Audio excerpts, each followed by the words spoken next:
not talking about global warming when I say we're running out of time. I'm talking about a far more dangerous problem for our society than climate change. I'm talking about cancel culture. Because I'm going to let you all in on a little secret. The weather is not going to kill us all in 10 years. It won't. I promise you that. It is going to be fine. Plastic straws are not the enemy. Live your lives and breathe easy. Breathe out all that carbon dioxide. You will live. Of far greater concern to society is the recent scourge of cancel culture, which threatens to make our public discourse coarser, falser, and crueler. Cancel culture takes two forms. In one version, cancel culture occurs when a once obscure individual achieves some modicum of fame or success, at which point a social media swarm stirs up and digs up some tweet that that guy sent 10 years ago, at which point his achievement is totally taken away from him and he is canceled. So for instance, the comedian Kevin Hart comes from nothing, works his way up in one of the toughest businesses around, actually in one of the toughest aspects of one of the toughest businesses. He's not just in show business, he's in comedy. He makes it to the absolute pinnacle of success. He gets invited to host the Oscars. And then some guy on the internet dug up some offensive joke that he made 10 years ago that is no longer socially acceptable. No joke is socially acceptable anymore, and certainly not the ones he told. And so it's taken away from him. The Academy fires him. Kevin Hart is canceled. Even the kindest of souls find themselves subject to this sort of cancel culture. I'm not talking about myself. I'm talking about a guy named Carson King. Just recently, an Iowa football fan. Carson King held up a sign at a game that said, "Please send beer money." And it included his Venmo address. Now we have some people leaving. They're canceling Carson King too. Well, I'll tell you about Carson King, and you can leave him if you want. He held up that sign and raised $1 million. And the reaction that he got from the American public was exactly the reaction that we're seeing in this room.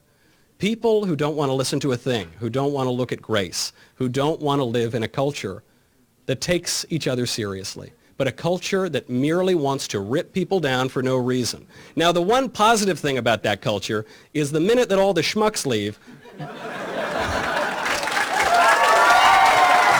positive thing is the minute all the schmucks leave, the people who are waiting in line all the way out the door, they get to come in and fill the seats. So welcome to those of you who were not here before.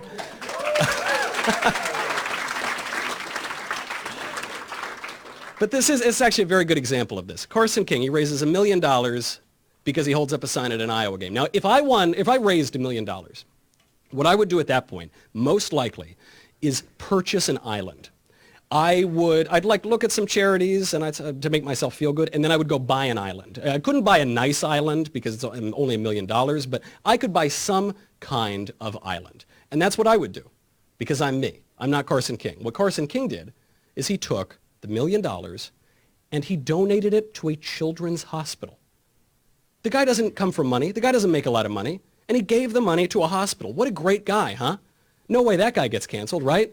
Well, you would be wrong because of cancel culture. A swarm of people on social media, I think it was actually just a reporter for the Des Moines Register, went through, dug up some old tweets he sent making offensive jokes. Now Carson King is canceled. His reputation is tarnished. A prospective sponsorship deal with a beer company is over. Carson's done. Even that guy, the guy's like a walking saint. That's one way that cancel culture works. You make it big, someone finds something bad you did 10 years ago, and you're finished. There's another version of cancel culture, which occurs when a conservative or a moderate or even an independent-minded liberal makes a true statement that contradicts some aspect of politically correct speech or politically correct orthodoxy.